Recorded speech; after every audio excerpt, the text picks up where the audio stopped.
जिएगा।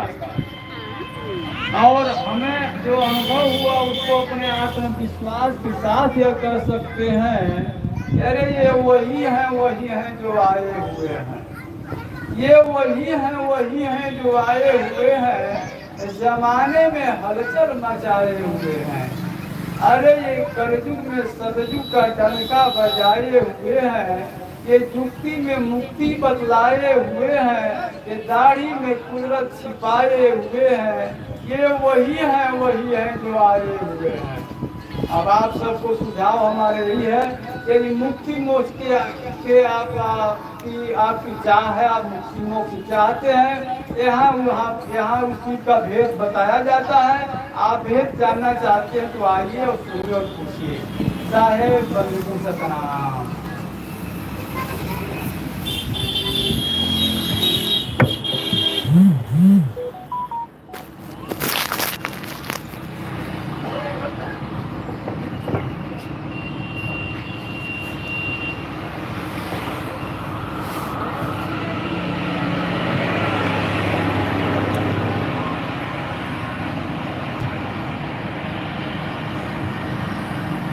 साहिब बंदी सतनाम। तो आज आजमगढ़ में परमपिता परमात्मा के मूल ज्ञान का प्रचार होने जा रहा है। बहुत बड़े भाग होते हैं उन जीवों के जो अपने पूरे जीवन काल में एक बार भी इस मूल ज्ञान को सुन पाते हैं, और उससे भी बड़े भाग होते हैं उन जीवों के जो इस मूल ज्ञान को थोड़ा सा भी समझ पाते हैं। क्योंकि सुनना आसान है, आए बैठे घंटा 2 घंटा सुन के चले गए, लेकिन इस ज्ञान को समझना बहुत मुश्किल है, बहुत मुश्किल है। ये किसी के समझ में नहीं आता जब तक परम पिता परमात्मा की दया ना बरस जाए, जब तक बंदी छोड़ की कृपा ना हो जाए, तब तक एक भी जीव ऐसा नहीं है जो इस मूल ज्ञान को समझ सके। बहुत मुश्किल है समझना। इसीलिए कबीर साहब ने बोला, लाखन में कोई समझ न पई है और कोटि मध्य जानेंगे, कहे कबीर सुनो भाई साधो, हमें बिरले हंस पहचानेंगे। कहते हमें कोई बिरला ही जान सकता है हम क्या है। सब क्या समझेंगे, कबीर साहब एक कवि थे। अरे जैसे बाकी आए वैसे कबीर साहब आ गए, जैसे बाकी आए माँ के गर्भ से वैसे कबीर साहब भी आ गए। ज्यादा से ज्यादा क्या मान लेंगे, अरे ये तो धर्म सुधारक थे, ये तो समाज सुधारक थे, ये तो कवि थे, अरे जुलाहा था वो, मुसलमान था जुलाहा वो। ऐसे करके कबीर साहब को बिल्कुल नीचे गिराने की कोशिश की जाती है। जबकि कबीर साहब समझा रहे हैं, संतो अविगत से चला आया, कोई मेरा भेद मरम ना पाया, ना हम लीना गर्भ बसेरा, बालक होए दिखलाया, संतों अविगत से चला आया। वो तो समझा रहे हैं कि मैं अविगत से चल के आया हूं, लेकिन मुझे समझना ये सबके बस की बात नहीं। तो इसीलिए आज कबीर साहब के ज्ञान को भी और कबीर साहब को भी अच्छे से समझेंगे, ताकि हमारा ये जन्म ऐसे ही बर्बाद ना हो जाए जैसे बाकियों का हो रहा है। आए, खाए पिए और चले गए, इससे कुछ होने वाला नहीं है। 84 की टिकट कट जाएगी, लख 84 में जाना पड़ेगा, क्योंकि वहीं से आए हैं। कहां से आए आप लोग? कोई कहेगा मैं मऊ से आया हूं, कोई कहेगा मैं बलिया से आया हूं, कोई कहेगा मैं कहीं से आया हूं। अरे दुनिया में कहां से आए हो ये समझ लो। तो कह रहे आए हो तुम जहां से, कहां से, आना जाना तुम्हें कहां है। आए हो तुम कहां से, जाना तुम्हें कहां है। अरे इतना बस विचार लो, हो गया भजन, मन की तरंग मार लो, बस हो गया भजन, आदत बुरी सुधार लो, हो गया भजन। साहिब कह रहे हैं ये राम राम राम राम, ये अल्लाह अल्लाह वाहिगुरु वाहिगुरु करने की जरूरत नहीं है। क्या करना है, बस ये जान लो कि तुम आए कहां से हो और तुमने जाना कहां से। इसके अलावा और कुछ करने की जरूरत नहीं पड़ेगी। तो इसी को मूल ज्ञान कहते हैं। मूल यानी ये पूरा पेड़ कहां से निकला है? बीज में से। बस बीज को जानो कि ये पेड़ कहां से आया है, समझ लो तो सारा खेल सुलझ जाएगा। तो आज इसी ज्ञान का उजागर किया जाएगा और मालिक से अरदास करेंगे कि हर एक जीव जितने भी यहाँ बैठे हैं सबको मेरी एक एक बात समझ में आए, ताकि इस भवसागर से सब पार हो सके, सबका कल्याण हो, सबका कल्याण हो। तो आज का सत्संग शुरू करने से पहले परमपिता परमात्मा के नाम पे जयकारा लगाएंगे और फिर सत्संग शुरू करेंगे।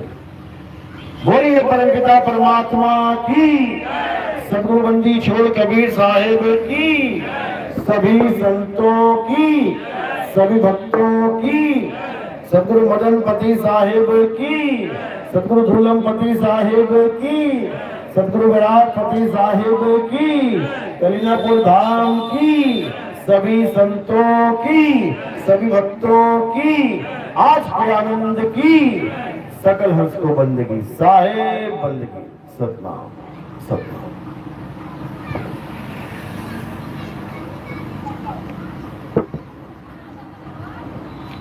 तो कबीर साहब इस दुनिया में आते हैं संदेशा देने के लिए।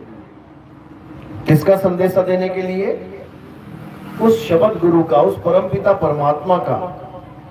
क्या संदेशा देने के लिए? कि बहुत बहुत बहुत जन्म बीत गए भाई, अब तो वापस आ जाओ। इस माया की नगरी में रहते रहते माया में ऐसे लिप्त हो गए कि अब माया छूटने का नाम नहीं ले रही है। इस माया की नगरी में किसी को सुख नहीं है, क्षणिक सुख है। अगर असली सुख चाहिए, असली आनंद चाहिए तो घर वापसी आ जाओ। साहिब समझा रहे हैं, रहना नहीं देश बेगाना है। हमें समझा रहे हैं, कह रहे तुम यहाँ बस गए हो, आके खुद भी बसे हो, अपने बेटे को भी बसाना चाहते हो, अपने पोते को भी बसाना चाहते हो, पूरा वंश चलाना चाहते हो। इस माया की नगरी में ना तुम छूट पा रहे हो, ना तुम अपने बच्चों को छुड़ा पाओगे। सब यहीं पैदा होंगे, यहीं मरेंगे। कोई सड़क पे किसी एक्सीडेंट में मर जाएगा, कोई खेतों में पानी लगाता लगाता अटैक आ जाएगा, वहीं गिर जाएगा, कोई जंगल में खो गया तो वहीं जानवर नोच नोच के खा लेंगे, कोई आग में जल के मर जाएगा, कोई पहाड़ से गिर के मर जाएगा, कोई मकान में दब के मर जाएगा। अभी भूकंप आया, कितने लोग दब के मर गए बेचारे। तो भैया ये नगरी किसी परमात्मा की नहीं है, ये काल भगवान की नगरी है। और हर इंसान की उसने उम्र लिख रखी है कि इतनी उम्र हो जाएगी तब खाएंगे, अच्छे से खाएंगे इसको। इसीलिए आप देखोगे कोई बस का एक्सीडेंट हो जाए, कुछ हो जाए तो क्या लिखते हैं, 50 लोग काल के मुंह में चले गए। अब लिख तो दिया काल के मुंह में चले गए, लेकिन इन लोग से पूछ ले कोई, भैया ये काल है क्या, है कौन ये काल, इसके मुंह में चले गए, ये कौन है जो हम सबको खा रहा है? जवाब नहीं मिलेगा किसी को। बस लिखने में आता है कि काल के मुंह में चले गए।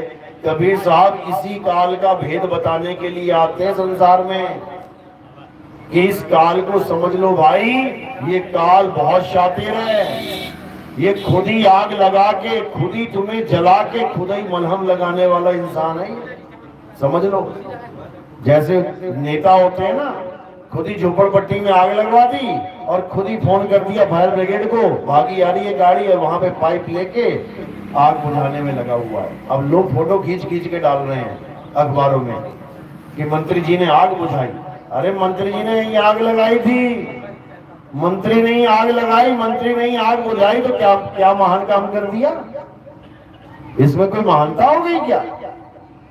इसी प्रकार इस तीन लोक का भगवान है और गा भी रहे हो, मारने वाला है भगवान, बचाने वाला है भगवान। वो खुद ही मार रहा है और खुद ही बचा रहा है, और हम जैसे मूर्ख उसकी महिमा गा रहे हैं।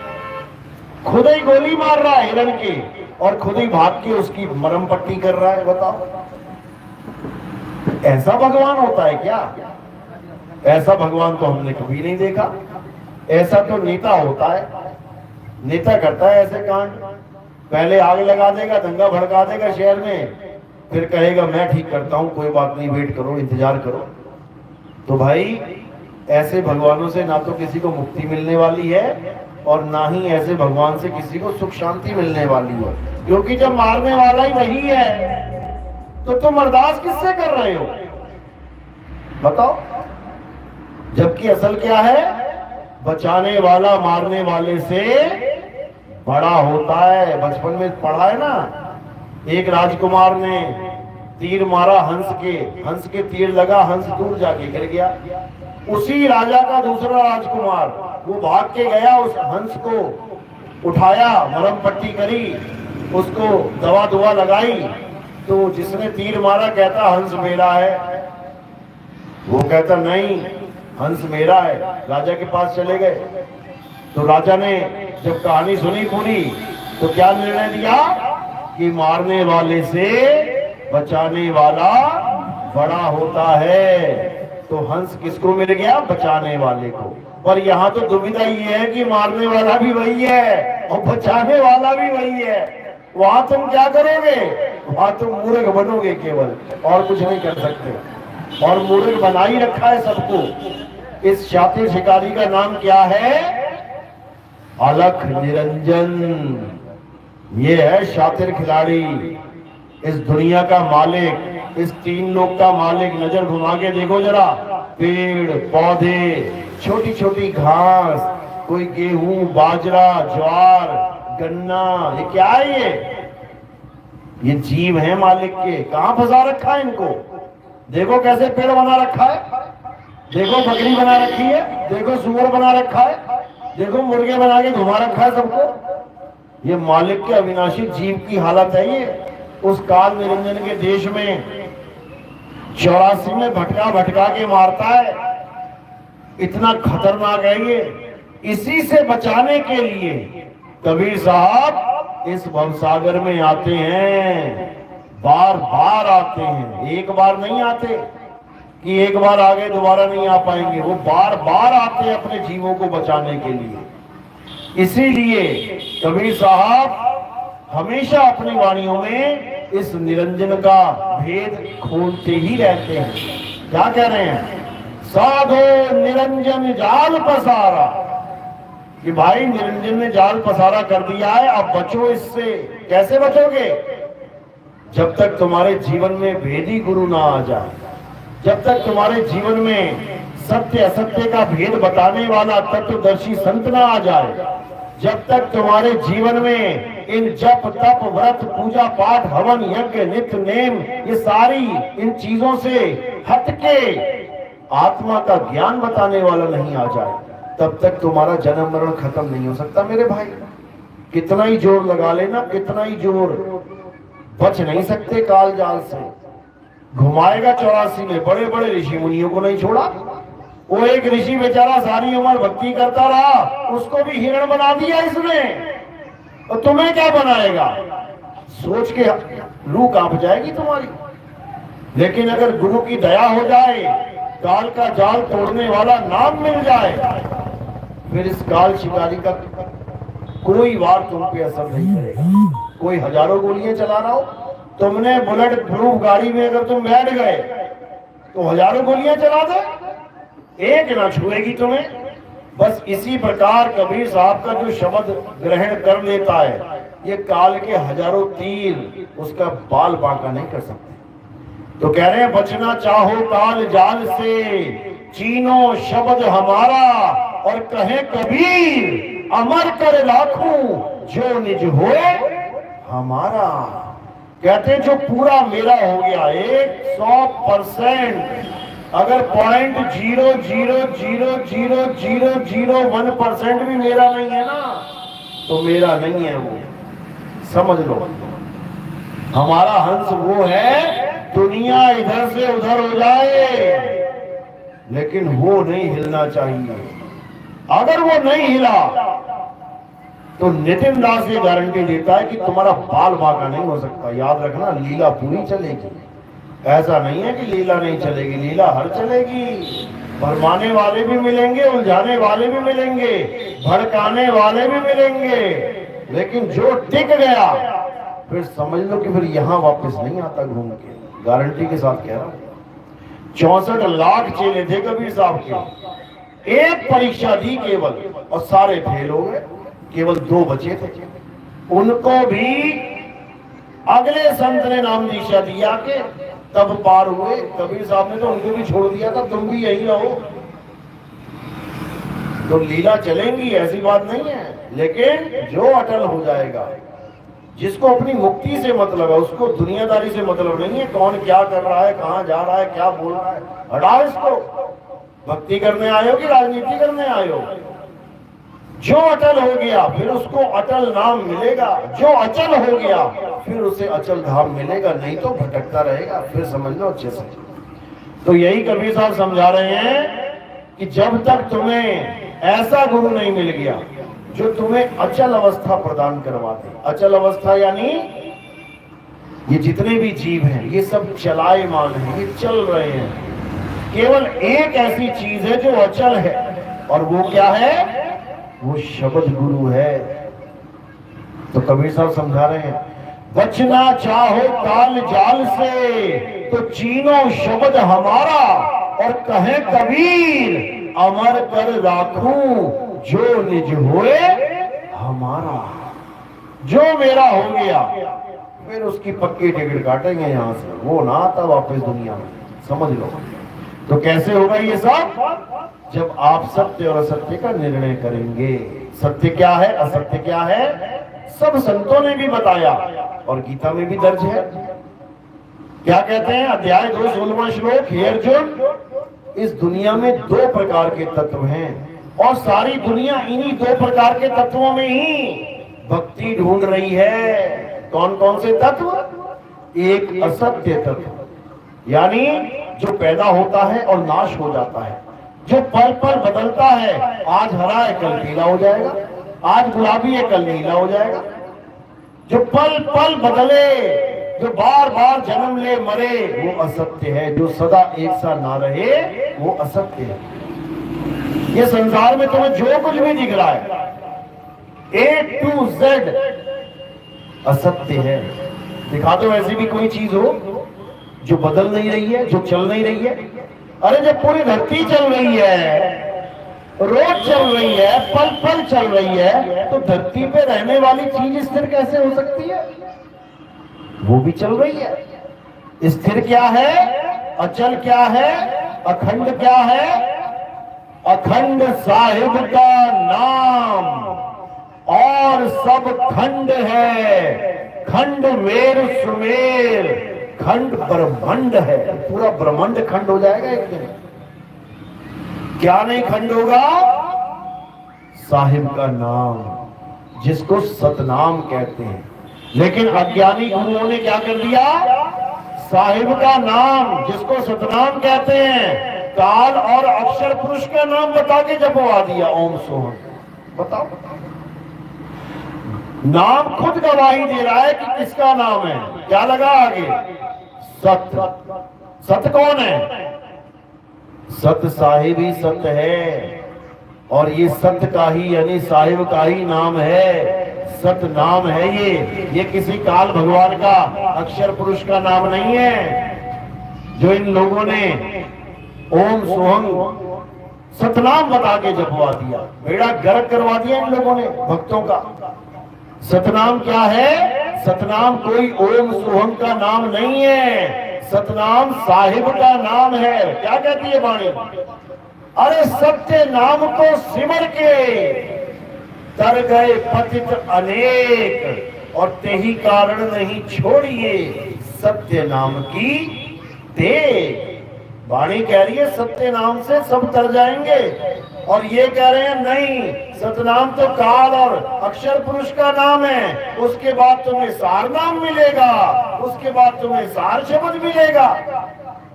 ये सब माया जाल है, ये सब झूठ है। असली नाम सतनाम ही है। हमारे झंडे पे एक ही नाम लिखा होता है, वो क्या है? सतनाम। लेकिन इसका मतलब ये नहीं कि तुम सतनाम सतनाम जपोगे। जपना नहीं है सतनाम, सतनाम को जानना है कि सतनाम है क्या। कबीर सागर में देखो पहली लाइन क्या लिखी है?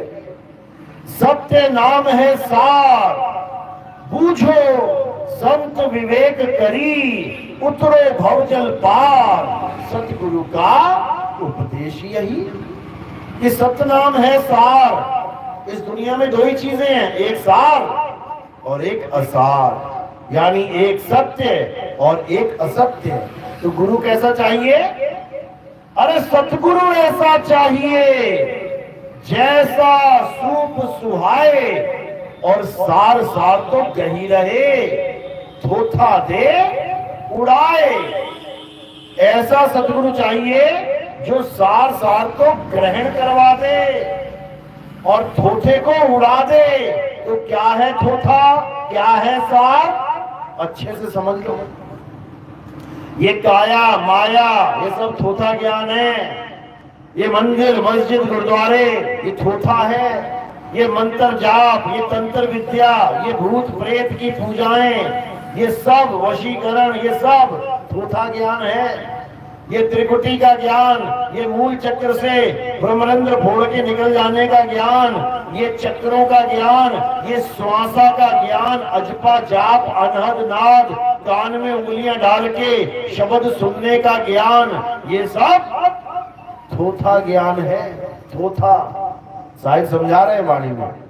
अरे मौको कहां ढूंढे रे बंदे, मैं तो तेरे पास में, ना मंदिर में, ना मस्जिद में, ना काबे कैलाश में, ना मैं जप में, ना मैं तप में, ना एकांत निवास में, इन किसी भी जगह पे मैं नहीं हूं। अरे ना मैं त्रिकुटी भंवर गुफा में और नहीं श्वासों की श्वास में, खोजी हुए तुरंत मिल जाऊं एक पल की तलाश में। और कहे कबीर सुनो भाई साधो, मैं तो हूं विश्वास में। कह रहे जब भेदी गुरु मिल जाएगा तो एक पल में भेद समझ में आ जाएगा कि मेरा मालिक बैठा है तो कहां बैठा है। गुरबाणी क्या कहती है? प्रभु का सिमरन सबसे ऊंचा। प्रभु का सिमरन कहां है? सबसे ऊंचा। जब भेद समझ में आएगा, गुरु तुम्हारे जीवन में आएगा, तब तुम्हें पता लगेगा सबसे ऊंचा क्या है, कहां है। इसी को बोला गया कि आसमान में खुदा रहता है। किसी मुसलमान से पूछो खुदा कहां रहता है, वो क्या बोलेगा? सातवें आसमान पे खुदा रहता है। समझ लो, उसने जमीन नहीं बोला, उसने भी अपनी भाषा में ये बोल दिया कि प्रभु का सिमरन सबसे ऊंचा, सातवें आसमान पे बैठा है वो। मीराबाई भी यही बोल रही है, गगन मंडल में सेज पिया की और मिलना कैसे होए। समझो, उसने भी सबसे ऊंचा बैठा दिया परमात्मा को कि गगन मंडल पे बैठा है। अब चलो रॉकेट पे चलते हैं, गगन में घूम के आते हैं, शायद मिल जाए वहां बैठा हो, देख लेते हैं मिल जाएगा क्या। बढ़िया वाला रॉकेट लेते हैं जो 2 साल 5 साल चलता रहे, देखते हैं कितनी ऊपर जाएंगे, कहीं मिल जाए परमात्मा। मिल जाएगा क्या? क्योंकि इन्हें पता ही नहीं है वो गगन मंडल है कहां। वो ऊंचा शब्द जिसके लिए यूज किया जा रहा है वो है कहां। कहते हैं परमात्मा ऊपर वाला, ये ऊपर है कहां, ये किसी को समझ में आने वाला नहीं है। ये किसके समझ में आता है? जिस पर मालिक की दया हो जाए, जिस पर परमात्मा की मोहर लग जाए, जिसको विहंगम चाल देने वाला गुरु मिल जाए, समझो कल्याण हो जाएगा। कई लोग क्या करते हैं, खुदा चक्र पे ध्यान लगा के कहते हैं कि हम ऊपर पहुंच जाएंगे, ऊपर वाले से मिलाएंगे। अरे खुदा में ध्यान लगाओगे, खुदा से ही निकल जाओगे, ऊपर क्या पहुंचोगे। तो इतना बुरा हाल है लोगों का। तभी साहब क्या कह रहे हैं, विहंगम चाल को समझो। क्या बता रहे हैं? शब्द विहंगम चाल हमारी, और कहे कबीर सतगुरुदई तारी। खुले कपाट शब्द झनकारी और पिंड अंड के पार, सो देश हमारा है कर नैनो दीदार, महल में प्यारा है। साहिब कह रहे हैं विहंगम चाल पकड़ो सीधी डायरेक्ट फ्लाइट, ये इन चक्करों में ध्यान मत लगाने लग जाना।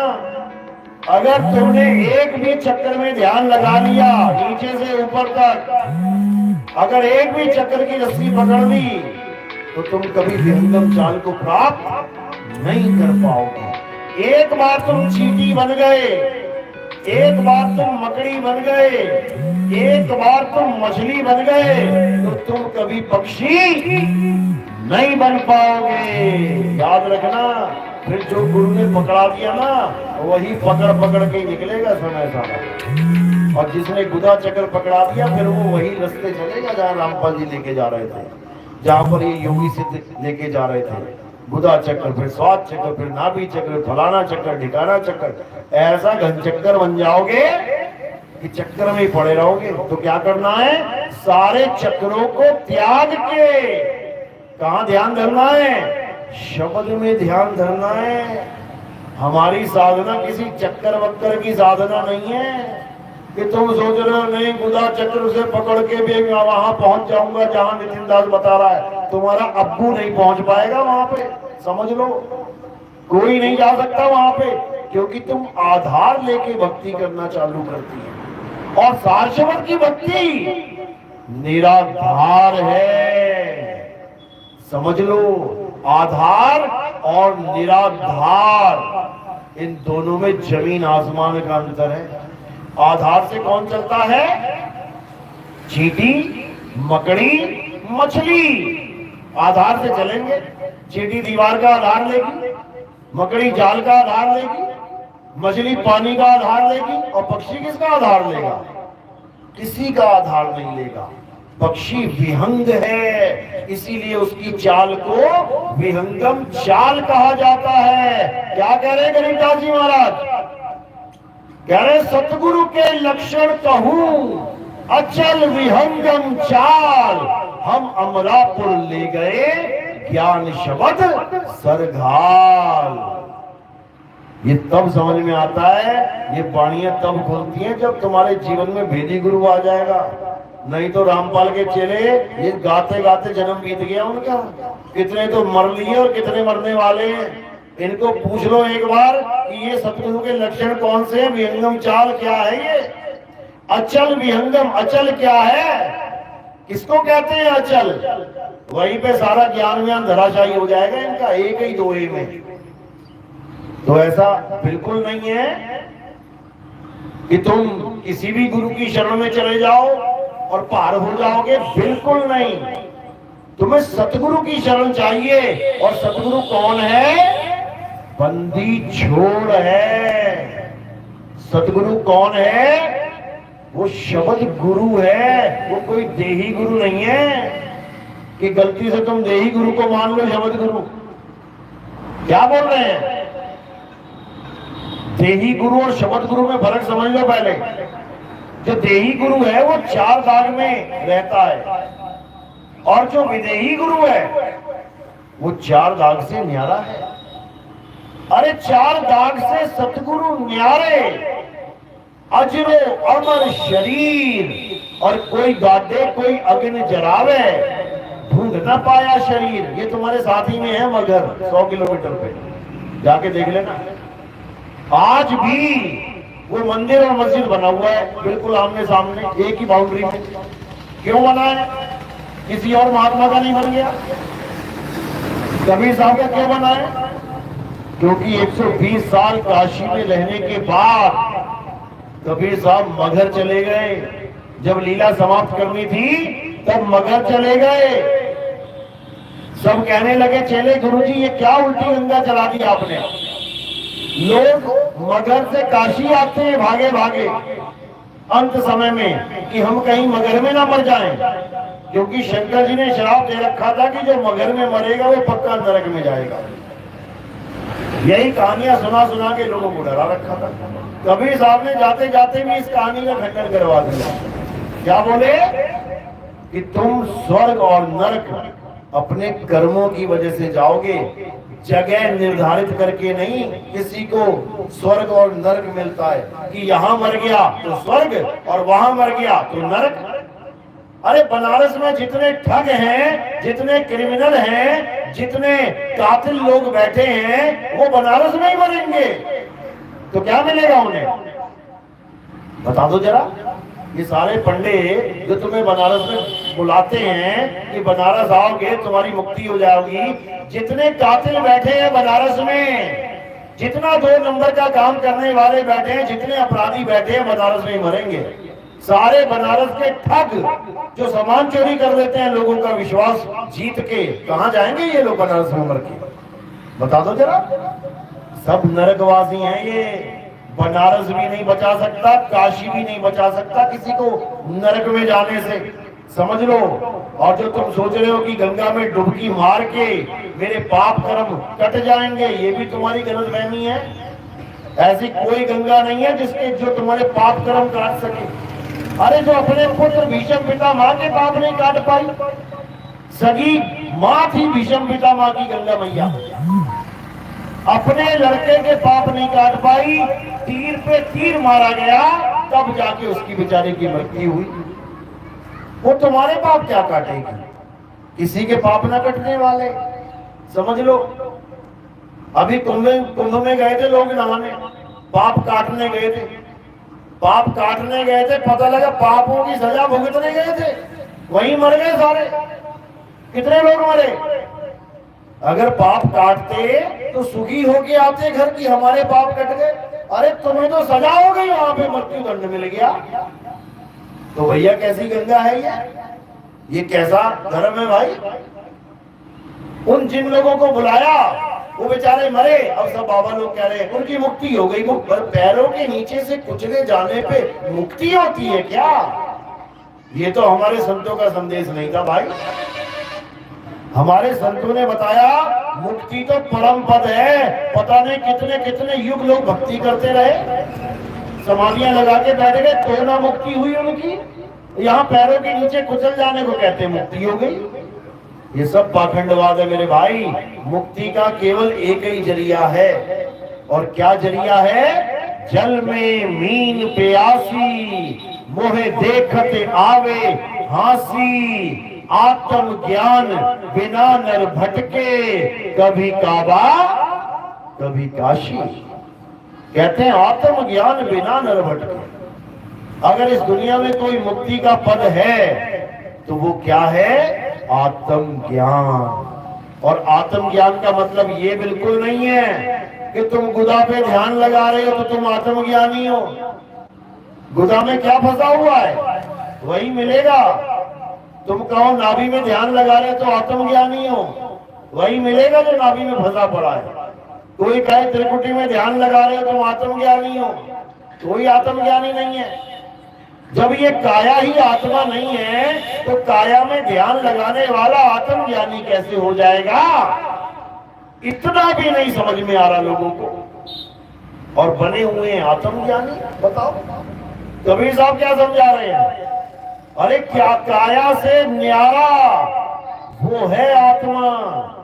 ऐसा गुरु मिलेगा जो काया से परे ध्यान धरवाएगा तुम्हारा, और डायरेक्ट सीधे विहंगम चाल से आत्मा में, तब तुम्हारा कल्याण होगा, नहीं तो नहीं होगा। कबीर साहब समझा रहे हैं कि जब लगना छीन होगे आत्म, तब लगना मिली है परमात्म। आत्म छीने परमात्म छीने, और संत कहावे सोए, यह भेद काया से न्यारा। कर दिया ना न्यारा, कर दिया न्यारा। अब कोई कहे नहीं काया में ध्यान लगा के पहुंचेंगे वहां तक, कभी जन्मों जन्म में नहीं पहुंच पाओगे। तो कभी किसी गलतफहमी में मत रह जाना। तो यहाँ पर सीधे आत्मज्ञान का भेद समझाया जाता है, क्योंकि कुछ नहीं पता कि कब तुम्हारी मृत्यु हो जाए, कब मौत सामने आ जाए, शरीर छोड़ना पड़े। इससे पहले कि शरीर छूटे अपनी आत्मा को जान लेना भाई, कोई बचाने वाला नहीं है, याद रखना। तो इसीलिए कबीर साहब बार बार समझा रहे हैं कि ऐसा गुरु धारण करो जो सार सार तो कही रहे और थोथा दे उड़ाए, तब बात बनेगी, नहीं तो नहीं बनेगी।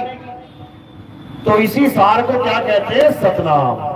कबीर साहब समझा रहे हैं सत्य नाम है सार, बूझो संत विवेक करी। पहले तो तुम्हारा विवेक जगाना पड़ेगा। लोग हमारे सत्संग में आते हैं, देखा देखी नाम भी ले लेते हैं, हम विवेकी विवेकी करते हैं तो वो भी टैग लगवा लेते हैं, हाँ हम भी विवेकी हैं, और 4 दिन में विवेक पता नहीं कहां चला जाता है, सो जाता है इन लोग का। कबीर साहब कह रहे हैं सत्य नाम है सार बूझो संत विवेक करी। पहले विवेक जगाना पड़ेगा। उतरो भवजल पार, सतगुरु का उपदेश यही। पहले तो ये समझ लो भवजल कहते किसे हैं। क्या है भवजल? ये काया ही भवजल है, यही है भवजल। इसी से पार जाना है, इसी को भवसागर कहते हैं, इसी से पार जाना है, तब बात बनेगी, नहीं तो नहीं बनेगी। तो कौन से नाम से बात बनेगी? सतनाम से बात बनेगी। सतगुरु सोई सतनाम बतावे, और बाकी गुरु कोई काम न आवे। बाकी कोई गुरु तुम्हारे काम आने वाला नहीं है, केवल तुम्हारे काम वो गुरु आएगा जो सतनाम का भेद जानता है। पर दुख के साथ कहना पड़ता है, यहां तो निगुरे गुरु बने बैठे हैं। गुरु तो छोड़ो, निगुरे गुरु बने बैठे हैं। और देखो चेले के, उनके पास भी चेले बने बैठे हैं लोग, कमाल है।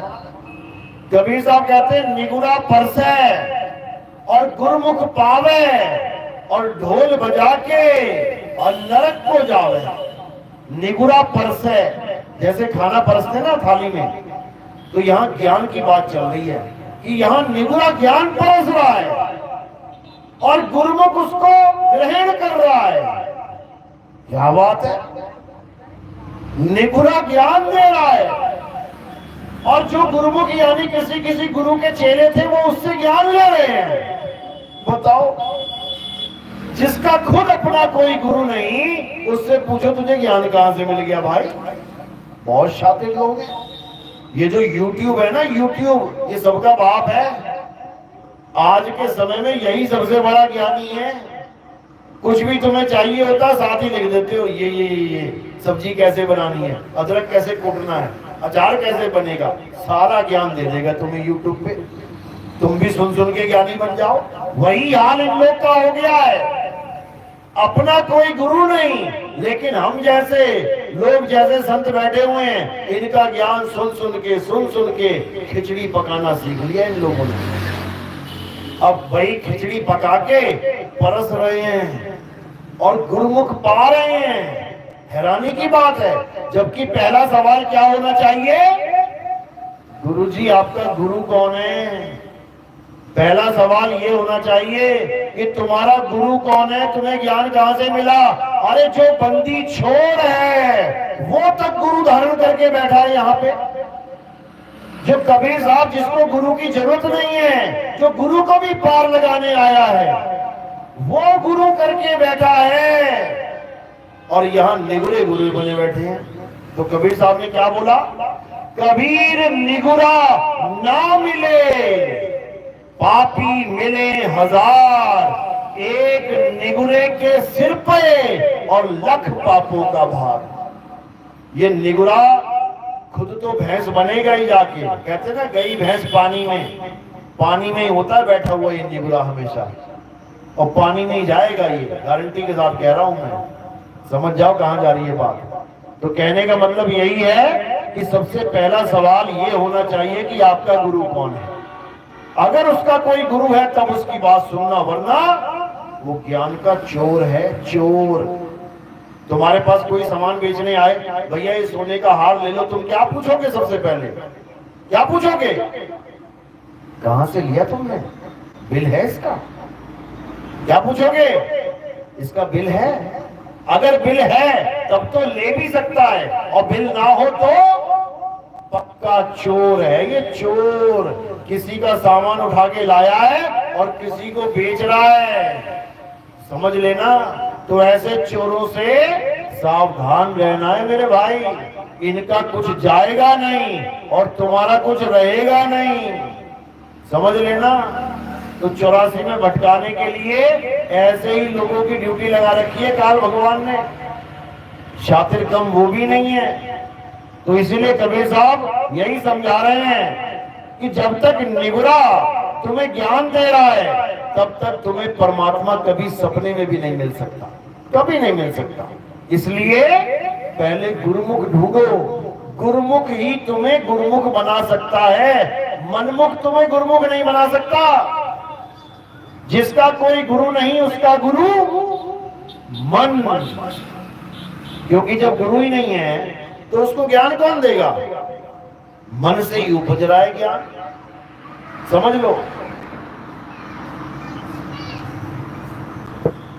कुछ ना कुछ मनमुखी बातें करके अट्रैक्ट करने की, आकर्षित करने की कोशिश करेगा।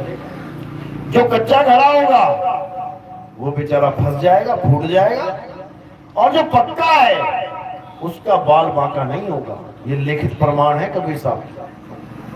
तो करना क्या है? अब आत्मा को समझना है। जिस आत्मा की वजह से तुम खा रहे हो, पी रहे हो, चल रहे हो, ये तुम्हारी काया भाग रही है, गा रही है, रो रही है, हंस रही है, जिस आत्मा की वजह से तुम मंदिर, मस्जिद, गुरुद्वारे जा रहे हो, जयकारे लगा रहे हो, प्रसाद खा रहे हो, उस आत्मा को ही नहीं जानते। उस आत्मा को तब जान पाओगे जब तुम्हारे जीवन में तत्वदर्शी संत आ जाएगा और दोनों तत्वों का खुलासा करके असत्य को छुड़ा के सत्य के साथ जोड़ देगा, तब बात बनेगी। तो मदन साहिब ने इसी के बारे में जिक्र करते हुए क्या कहा? हालांकि मदन साहिब की ये वाणी है, बड़ी प्रसिद्ध है, बहुत से पंथों में इसको यूज किया जाता है, लेकिन दुख के साथ कहना पड़ता है कि जिन लोगों ने मदन साहिब की ये वाणी यूज करी अपने ग्रंथों में, उन्होंने ही मदन साहिब का नाम गुप्त कर दिया, हटा दिया वहां से, और क्या लिख दिया कि ये गुरु ग्रंथ साहब की वाणी है। कौन सी वाणी है? सोई गुरु पूरा कहावे, जो दो अक्षर का भेद बतावे, एक छुड़ावे एक लखावे, तब प्राणी निज घर को जावे। यानी ऐसा गुरु मिल गया जो तुम्हें दो प्रकार के अक्षरों का भेद बता दे। एक ये 52 अक्षर जो जीव के द्वारा, कंठ के द्वारा प्रकाशित होते हैं, और एक वो आदि अक्षर जिसमें बिना जीव, बिना कंठ, बिना मुख के उसका काम चलता है।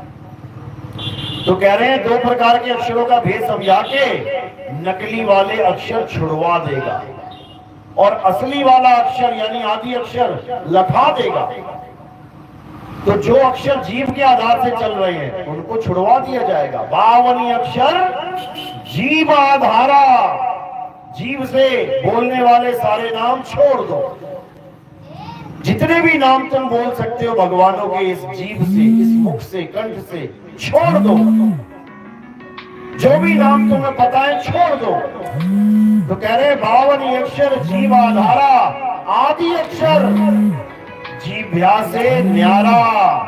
इन 52 अक्षरों को छोड़ दो और गुरु से उस आदि अक्षर का भेद प्राप्त करो। वो आदि अक्षर जो 52 अक्षरों से न्यारा है, उसी से कल्याण होगा, उसी से मुक्ति होगी। नहीं तो इस दुनिया में ऐसा कोई नहीं जो तुम्हें मुक्ति प्रदान कर दे। इन्हीं 52 अक्षरों से परे जो शब्द है उसको सतनाम कहते हैं। तो साहिब कह रहे हैं एक नाम को जान के दूजा दे बहा, त्याग दे दूसरे नाम को। बस एक सतनाम को जान लिया ना, उसके बाद हर प्रकार के नाम को त्याग दे। कह रहे एक नाम को जान के और दूजा दे बहा, चंचल से निचल भया, नहीं आवे नहीं जा। चंचल से नीचल भया, चंचल यानी जो चंचल मन कहते, कभी इधर कभी उधर कभी उधर। ऐसे ही ये 84 चल रही है, कभी इधर पैदा हो गया, कभी उधर पैदा हो गया, कभी उधर पैदा हो गया। चंचल से नीचल, नीचल यानी अचल, अचल हो जाओगे। किसी की हिम्मत नहीं जो 1 सेंटीमीटर भी हिला के दिखा दे। वो ऐसा शब्द है, ऐसा शब्द है, ऐसा नाम है। तो कहते हैं एक नाम को जान के दूजा दे बहा, और चंचल से नीचल भया, नहीं आवे नहीं जा। अब कौन सा नाम जान के वो भी समझ लो।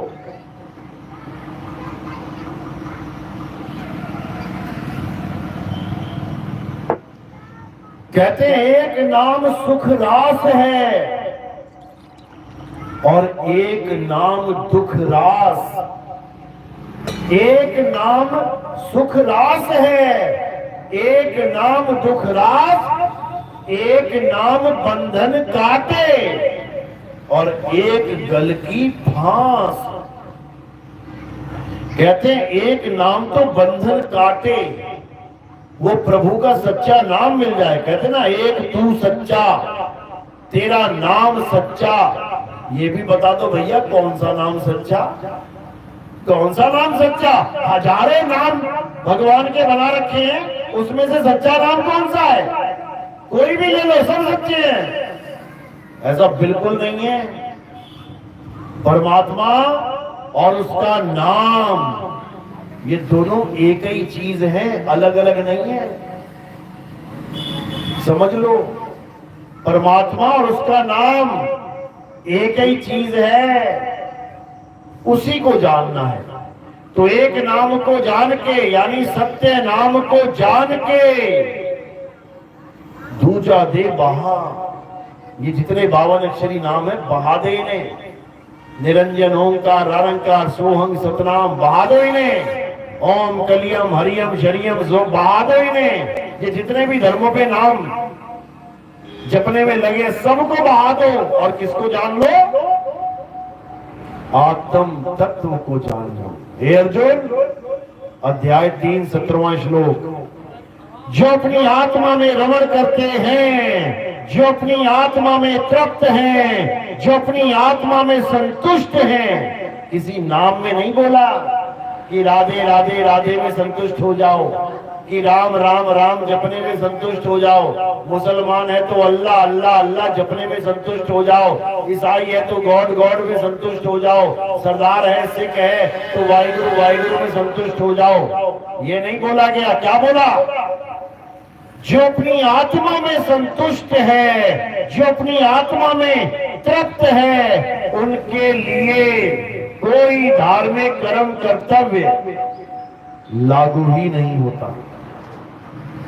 उनको कोई नाम जपने की जरूरत नहीं। उनको किसी मंदिर मस्जिद गुरुद्वारे में जाके थाली घुमा के पूजा करने की जरूरत नहीं। उनको किसी भी तीर्थ व्रत, किसी भी पहाड़ की परिक्रमा करना, नदियों की परिक्रमा करना, इन किसी भी चीज की जरूरत नहीं।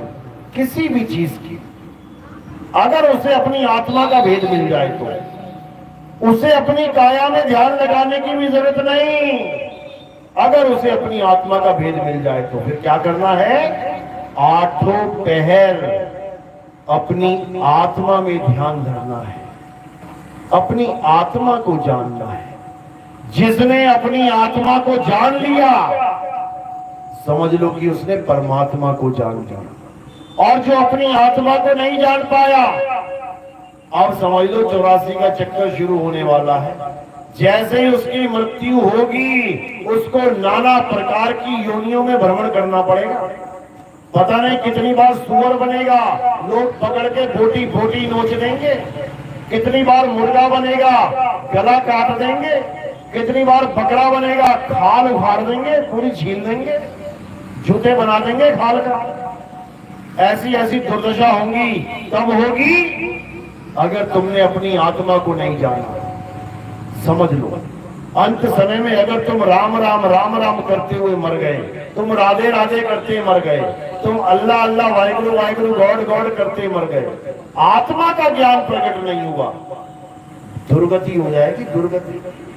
समझ लो, कृष्ण जी ने यही समझाया है कि हे अर्जुन, जो अपनी आत्मा को जान लेते हैं, जो अपनी आत्मा में स्थित हो जाते हैं, उन्हें ही स्थित प्रज्ञ कहते हैं। पढ़ो गीता अच्छे से।